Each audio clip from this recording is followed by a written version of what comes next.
മുല്ലപ്പെരിയാർ പോലെ വയനാട് പോലെ ലാൻഡ്സ്ലൈഡ് പോലെ ഇதையும் നമ്മൾ മറക്കാൻ പോകുന്നു. പാവപ്പെട്ടവർ വിശ്വസിച്ചിരിക്കുന്ന, അതായത് ഗതികേടില്ലാണ്ട് ഈ നിയമത്തിക്ക് വേണ്ടി നിന്ന് ഇത്രയും കൊല്ലം പ്രതീക്ഷയിലോട് ഇരിക്കുന്നവർ ഡിസപ്പോയിൻ്റായി ഡിപ്രഷനായി. ഇത് ഞാൻ എൻ്റെ അറിവ് കൊണ്ടല്ല സംസാരിക്കുന്നത്, പ്ലീസ് അണ്ടർസ്റ്റാൻഡ്, എൻ്റെ അനുഭവം കൊണ്ടാണ് സംസാരിക്കുന്നത്. കള്ളം ചെയ്യുന്നവൻ തെറ്റ് പഠിച്ചിട്ടാണ്, ലൂപ്പ് ഹോൾസ് പഠിച്ചിട്ടാണ് അവൻ ചെയ്യുന്നത്. അതിനെ രക്ഷപ്പെടുത്താനുള്ള ലായേഴ്സ് ഉണ്ട്, അത് രക്ഷപ്പെടുത്താൻ നിയമത്തിൽ ഒരുപാട് വകുപ്പുകളുണ്ട്. ഇപ്പം നിങ്ങളും നാനും ഈ ഇൻ്റർവ്യൂ എടുത്തുകൊണ്ടിരിക്കുന്നു. இந்த ഹേമ കമ്മിറ്റി റിപ്പോർട്ട് പുറത്ത് വന്നില്ലെന്ന് നമ്മൾ ഒരു ചോദ്യം ചോദിക്കുന്നു. പക്ഷേ அந்த റിപ്പോർട്ടിൽ ഉള്ളവൻ ആരാണെന്ന് അവനക്ക് അറിയാമല്ലോ, அந்த ഫ്രോഡുക്ക് അറിയാമല്ലോ. ഈ റിപ്പോർട്ടിൽ ഉറപ്പായിട്ട് ഞാൻ ഉണ്ടെന്ന്. ഇപ്പം നടൻ ബാല പറയുന്ന ഒരിക്കലും ആ റിപ്പോർട്ടിൽ ഞാൻ ഉണ്ടാവില്ല. തെറ്റ് ചെയ്തവനക്ക് അറിയാമല്ലോ ആ റിപ്പോർട്ടിൽ ഞാൻ ഉണ്ടെന്ന്. അവൻ ഇപ്പോൾ ഈ നിമിഷം இந்த ഇൻ്റർവ്യൂ നാനും താങ്കളും ഇരുന്ന് സംസാരിച്ചിട്ട് സീരിയസായി സംസാരിക്കുന്ന ഈ ഇൻ്റർവ്യൂ കണ്ടിട്ട് അവൻ പേടിക്കാൻ പോകുമെന്ന് വിചാരിക്കുന്നു. അവൻ ജാലി ഐസ് ക്യൂബ് പോട്ടിട്ട് കുടിച്ചുകൊണ്ട് ഈ ഇൻ്റർവ്യൂ കണ്ടുകൊണ്ടിരിക്കുക. അവനക്കറിയാം എങ്ങനെ എസ്കേപ്പ് ആവണമെന്ന്. ഈസിയായിട്ട് എസ്കേപ്പ് ആയി പോകും, ഇല്ലെങ്കിൽ ദുബായിക്ക് ഓടിപ്പോകും. On just the result. I am a citizen of this country, I am a tax paying citizen. എൻ്റെ വീട്ടിലോ എൻ്റെ റോട്ടിലോ എൻ്റെ നാട്ടിലോ ഒരു അനീതി നടക്കുവാണെങ്കിൽ அதுக்கு ചെയ്ത ആളുകളെ ശിക്ഷ കൊടുക്കാനുള്ള വകുപ്പ് ഇവിടെ ഉണ്ടാവണം. ഇല്ലെങ്കിൽ ഞാൻ ടാക്സ് അടയ്ക്കേണ്ട എനിക്ക് താല്പര്യമില്ല. കള്ളന്മാർക്കാണ് ഇവിടെ സ്വാതന്ത്ര്യം ഉണ്ടെങ്കിൽ ഞാൻ ഇവിടെ ജീവിച്ചിട്ട് കാര്യമുണ്ട്. നമസ്കാരം. ജസ്റ്റിസ് ഹേമ കമ്മീഷൻ റിപ്പോർട്ട് പുറത്തു വന്നതോടുകൂടി സിനിമാ മേഖലയിൽ വലിയ ഭൂകമ്പം തന്നെയാണ് ഉണ്ടായിരിക്കുന്നത്. ഈ വിഷയത്തിൽ മലയാളത്തിലെ ചലച്ചിത്ര നടീനടന്മാരുടെ സംഘടനയായ അമ്മ ഒഴികെ ബാക്കി മിക്കവാറും ഓരോ സംഘടനകളും ഒളിഞ്ഞും തെളിഞ്ഞും അവരുടെ അഭിപ്രായങ്ങൾ രേഖപ്പെടുത്തിക്കൊണ്ടിരിക്കുന്നു. ഈ അവസരത്തിൽ മലയാളത്തിലെയും തമിഴിലെയും പ്രശസ്തനായ നടൻ ബാല ഈ വിഷയത്തെക്കുറിച്ച് പ്രതികരിക്കുകയുണ്ടായി. ഒരു കാരണവശാലും ഈ വിഷയത്തിൽ നീതി നടപ്പാകും എന്ന് താൻ വിശ്വസിക്കുന്നില്ല എന്നാണ് ഒരു മാധ്യമത്തിന് നൽകിയ അഭിമുഖത്തിൽ ബാല തുറന്നടിച്ചത്. ഇവിടെ നിയമം സുശക്തമല്ല, ആർക്കും എന്തും ചെയ്യാവുന്ന തരത്തിൽ തന്നെയുള്ള രീതിയിലാണ് കാര്യങ്ങൾ മുന്നോട്ട് പോകുന്നത്. കാശുള്ളവൻ കയ്യൂക്കുള്ളവൻ കാര്യക്കാരൻ എന്ന നിലയിലേക്ക് കാര്യങ്ങൾ മാറി മറിയുന്നു എന്നാണ് ബാല പറഞ്ഞത്. തന്റെ അനുഭവത്തിൽ നിന്നാണ് താൻ ഇത് പറയുന്നത്, അല്ലാതെ തന്റെ അറിവിൽ നിന്നല്ല താൻ ഇത്തരം കാര്യങ്ങൾ പറയുന്നത് എന്നുകൂടി മാധ്യമത്തിന് നൽകിയ അഭിമുഖത്തിൽ ബാല വ്യക്തമാക്കി. തമിഴ്നാട്ടിലെ ഏറ്റവും മുന്തിയ ഹോട്ടലിൽ ഒരു ബലാത്സംഗം അരങ്ങേറുകയുണ്ടായി. ഈ വിഷയത്തിൽ പിന്നീടാണ് കോടതിയുടെ വിധി വന്നത്. ഏതാണ്ട് 10-24 വർഷങ്ങൾക്കപ്പുറം വിധി വന്നു. വിധിക്ക് ശേഷം വിധിക്കപ്പെട്ടയാൾ ഒരാഴ്ച കൊണ്ട് മരിച്ചു പോവുകയും ചെയ്തു. അതായത് ഇത്രയും കാലം വിധി പറയുവാൻ കാത്തിരുന്നിട്ട് എന്താണ് പിന്നെ ഈ നീതി കൊണ്ട് നേട്ടമുണ്ടാവുക എന്നുള്ളതാണ്. ഒരാളുടെ ജീവിതവും സർവസ്വവും തകർന്നുപോയി. അവസാനം ഒരാഴ്ചക്കാലം കൊണ്ട് മാത്രം നീതി കിട്ടുക എന്ന് പറഞ്ഞു കഴിഞ്ഞാൽ ഈ നിയമ സംവിധാനങ്ങൾ എന്താണ് മനുഷ്യന് നൽകുന്നത് എന്നുള്ള വലിയ ഒരു ചോദ്യം തന്നെയാണ് ബാല അഭിമുഖത്തിൽ വ്യക്തമാക്കിയത്. ഈ കാര്യത്തിലും, അതായത് ജസ്റ്റിസ് ഹേമ കമ്മീഷൻ റിപ്പോർട്ടിൽ പറഞ്ഞിരിക്കുന്ന കുറ്റകൃത്യങ്ങൾ നടന്നിട്ടുണ്ടെങ്കിൽ ഈ കുറ്റകൃത്യം ചെയ്ത ആൾക്കറിയാം തനിക്ക് എങ്ങനെ രക്ഷപ്പെടണം എന്നുള്ളത്. നിയമത്തിന്റെ എല്ലാ നൂലാമാലകളും എല്ലാ പഴുതുകളും ഉപയോഗിച്ചുകൊണ്ട് തന്നെ അയാൾ രക്ഷപ്പെടും എന്നുള്ളതിന് യാതൊരു സംശയവുമില്ല എന്ന് തന്നെയാണ് ബാല തുറന്നടിച്ചത്.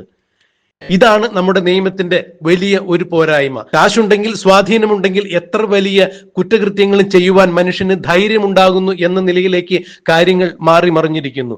ഹേമ കമ്മീഷൻ റിപ്പോർട്ടിലും ഇത് തന്നെയാണ് നടക്കാൻ പോകുന്നത് എന്നാണ് ബാല ചൂണ്ടിക്കാണിച്ചത്. 5 വർഷമോ 15 വർഷമോ കേസ് നടക്കും.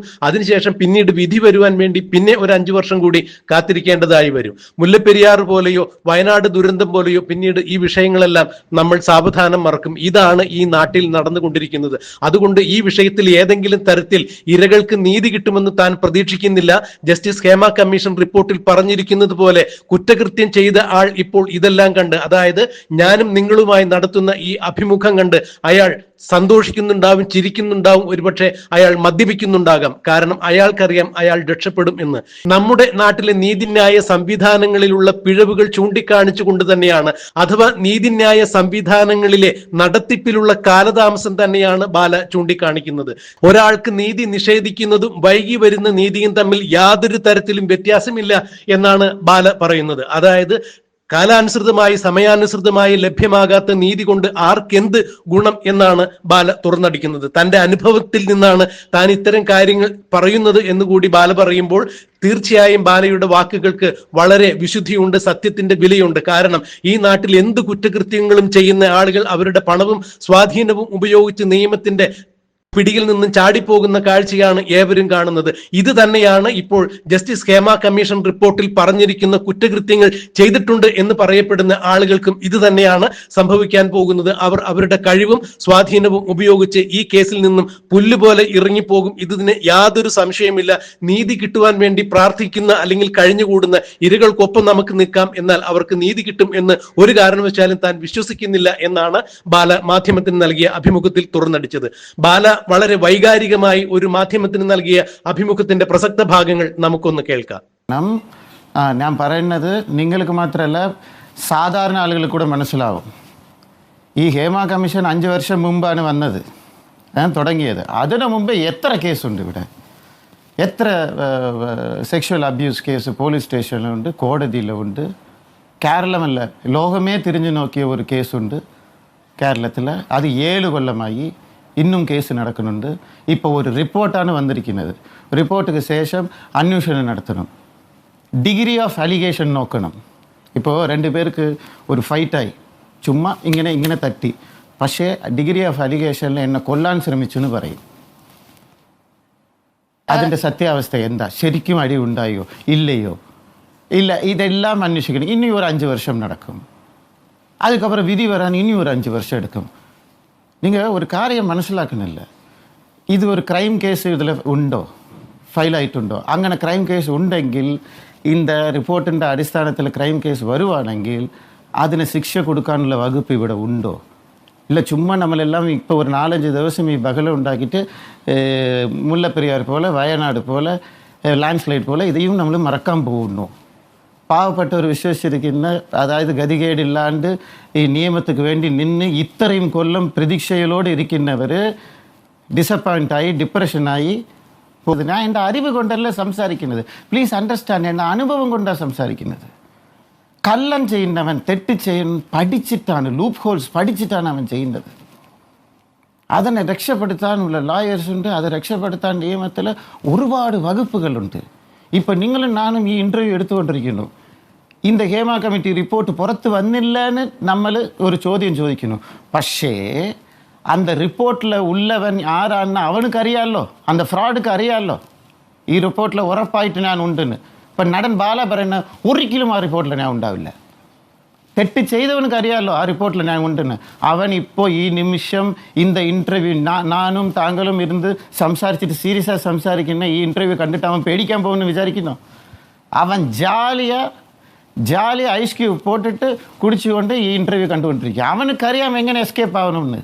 ഈസിയായിട്ട് എസ്കേപ്പ് ആയി പോകും, ഇല്ലെങ്കിൽ ദുബായിക്ക് ഓടിപ്പോകും, ബെയിലെടുക്കും, ബെയിൽ അവനക്ക് കിട്ടും.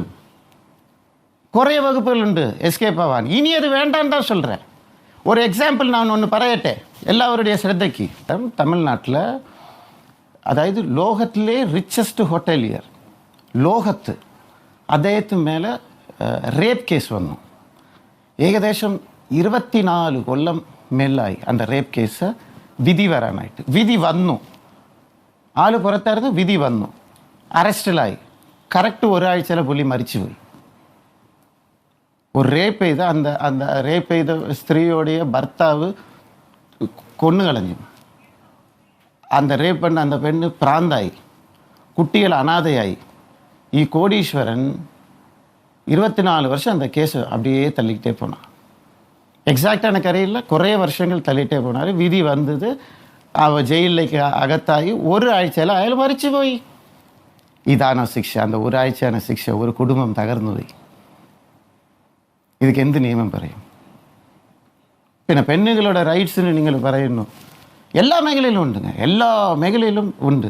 ദാവൂദ് ഇബ്രാഹിം ഒരു ഇൻ്റർനാഷണൽ ഡാൻ. അയാൾ വിളിച്ചു കഴിഞ്ഞാൽ എല്ലാ സ്ത്രീകളും പോകണം.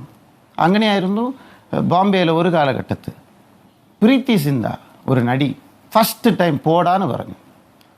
എൻ കരിയറെ വിட, എൻ പ്രശസ്തിയെ വിட, പൈസാவை விட, എൻ തന്മാനം എന്നോட സെൽഫ് റെസ്പെക്ട് വലിയതെന്നാ. അങ്ങനെ ഞാൻ ചാവാണെങ്കിൽ ചത്തോട്ടെ എന്നെ കൊല്ലുന്ന അങ്ങനെയും സ്ത്രീകളുണ്ട്. ஸோ இதெல்லாம் எடுத்து நம்ம நோக்குമ്പോൾ நியமத்தில் சிக்ஷை கொடுக்கான். I want just the result.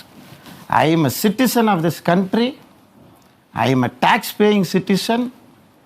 எந்த வீட்டிலோ எந்த ரோட்டிலோ எந்த நாட்டிலோ ஒரு அநீதி നടക്കുവാണെങ്കിൽ அதுக்கு ചെയ്ത ആളുകളെ ശിക്ഷ കൊടുക്കാനുള്ള വകുപ്പ് ഇവിടെ ഉണ്ടാവണം. ഇല്ലെങ്കിൽ ഞാൻ ടാക്സ് അടയ്ക്കേണ്ട എനിക്ക് താല്പര്യമില്ല.